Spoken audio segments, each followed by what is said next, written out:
Bonjour, j'espère que tu te portes bien et surtout que l'année a bien commencé pour toi. Alors, aujourd'hui, je voudrais te parler du mastermind et des 7 principales attitudes qu'un leader doit adopter. C'est quoi le mastermind? Le mastermind, c'est une technique qui consiste à mettre ensemble plusieurs personnes aux compétences variées afin de trouver une solution à une difficulté professionnelle. Concrètement, de quoi il s'agit? Tu pourrais, toi, en tant que manager, avoir un blocage, par exemple, sur comment lancer un produit, avoir un blocage sur comment redéfinir peut-être ta cible, comment restructurer peut-être ta campagne suivant les aléas que tu as rencontrés sur le terrain. Et donc, tu définis clairement un problème et tu réunis des personnes, par exemple, ton responsable marketing, ton responsable digital, ton responsable technique, par exemple. Et puis, si tu as quelqu'un dans la recherche et développement, tu peux également le mettre à contribution afin qu'ensemble, qu'ils constituent une cellule de brainstorming qui va permettre de tirer quelque chose de productif, quelque chose de concret qui va t'aider dans ton travail. Donc, pour que ça marche, il faudrait que tu puisses mettre clairement le problème dès le départ et ensuite, à la fin, que tu puisses tirer de tout ce qu'ils ont donné comme information une solution claire et précise au problème posé dans le temps. Maintenant, je t'ai parlé également des 7 attitudes d'un leader. Un leader doit avoir des attitudes irréprochables. Il est bien vrai, nous ne sommes pas parfaits, mais il y a un minimum lorsqu'on manage les gens, lorsqu'on guide les gens, lorsqu'on coach les gens. Il y a un minimum qu'on doit avoir pour pouvoir être un exemple, pour pouvoir être suivi. Donc, j'ai pris des notes là-dessus. Un leader doit être capable de déléguer, d'organiser son temps pour se rendre régulièrement disponible. On a toujours ce problème. En fait, ça, c'est l'orgueil humain. Quelquefois, quand on est patron, on voudrait que tout tourne autour de nous. On voudrait être le centre des choses, le centre de l'attention. On voudrait que tout ce qui est bien vienne toujours de nous. Mais ce qu'il faut comprendre, c'est que les grands leaders, les grands managers qui ont fait leur preuve à l'échelle internationale, c'est ceux qui savent déléguer, c'est ceux qui savent organiser leur temps.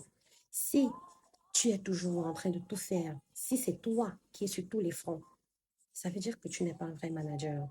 Un manager doit pouvoir former, transformer les gens afin qu'ils puissent devenir également d'autres managers. Parce que c'est dans cette optique que tu deviendras grand.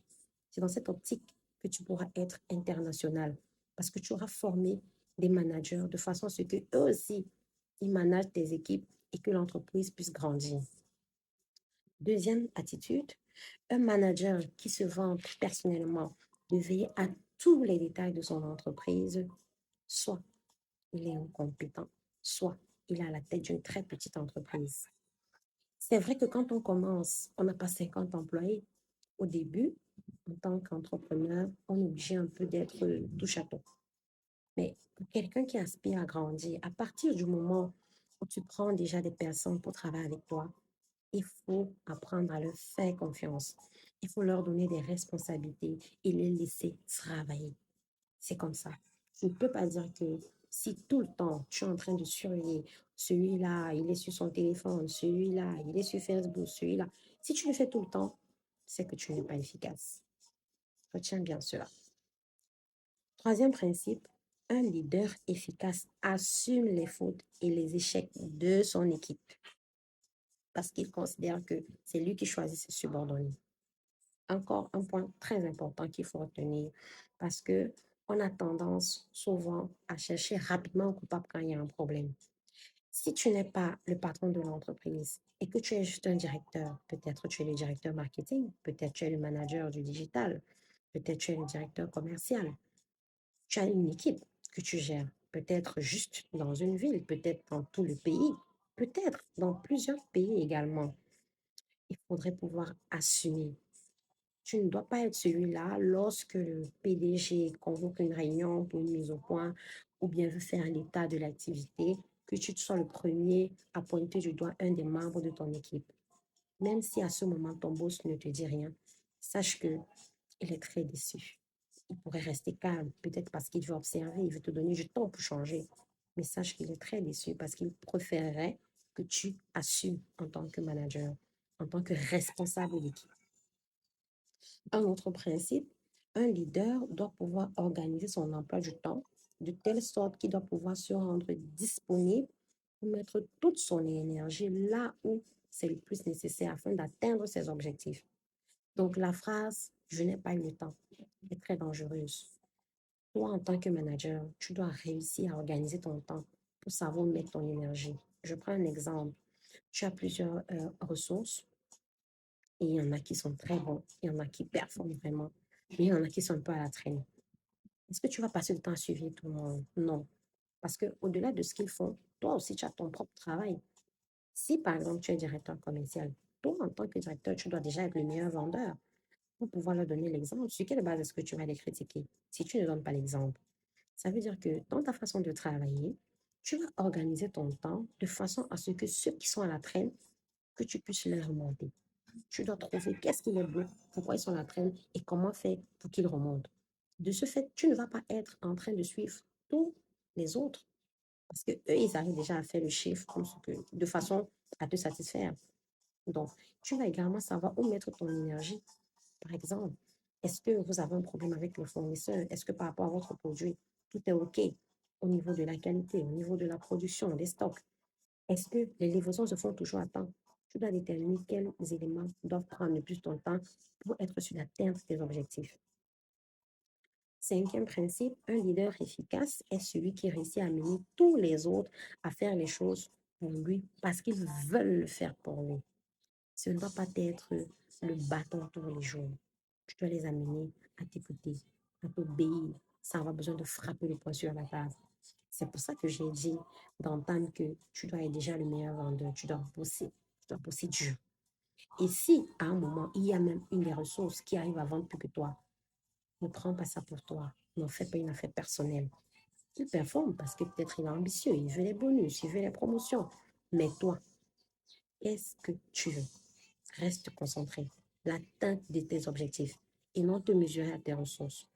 Il faut être très vigilant là-dessus. Sixième principe, la gentillesse est plus puissante que la contrainte. Comme je disais tantôt, si c'est que tu es amené à chaque fois à frapper le poing sur la table pour qu'on puisse faire les choses, c'est qu'il y a un problème dans ta façon de manager. Tu dois être convaincant. À chaque fois, tu dois être convaincant. Parce que toi, tu es bosseur, parce que tu es efficace, parce que tu n'es pas un bluffeur, tu restes humble. Tu peux demander un service à une personne de ton équipe, tu lui demandes gentiment. Charles, s'il te plaît, peux-tu faire ceci ou cela? Peux-tu m'accorder du temps pour ceci? Je voudrais qu'on revoie tel rapport. Et à ce moment-là, ce sera plus facile pour toi d'obtenir des résultats. Parce que tu ne vas pas donner l'occasion aux gens de faire des duels inutiles avec toi. Ton temps est précieux, ne l'oublie pas. Dernier principe, un vrai leader doit avoir une confiance en soi sans pareil. Quand on parle de confiance en soi, il ne faut pas penser que peut-être on ne peut pas être défaillant. Non, on est des humains, on est imparfait et donc on peut être défaillant. Mais il s'agit ici de savoir ce que tu vois, quelles sont tes capacités, comment tu peux les mettre en lumière et jusqu'à quel point tu es sûr de toi. Quand tu es manager, il est vrai, on dit tu n'as pas droit à l'erreur, mais ton équipe ne doit pas ressentir tes défaillances parce que dans leur esprit, ils comptent sur toi.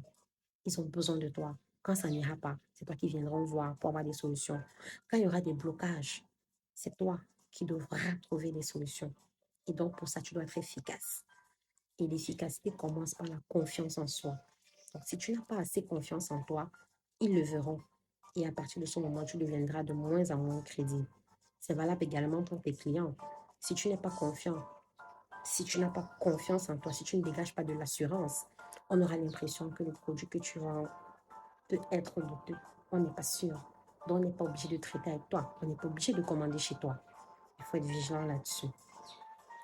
Donc, voilà, j'ai voulu partager ces principes que tu dois intégrer, les attitudes que tu dois adopter en tant que manager, en tant que leader, pour mener à bien tes équipes, ton travail, mais surtout pour atteindre efficacement tes objectifs.